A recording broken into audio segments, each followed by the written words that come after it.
honestly. Honestly, I mean, how hard is it to put a cup into the sink?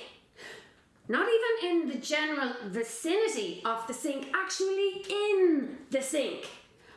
God forbid even put it in the dishwasher.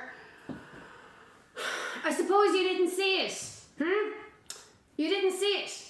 It's the size of a small toddler, screaming at you. Wash me, man, child. And don't even get me started on the recycling. Don't. Apparently now it has 2 cycles. 1, empty. Empty because I emptied it. And 2, overflowing. Overflowing because she will get to it eventually. No, not we, not you, me will get to it eventually.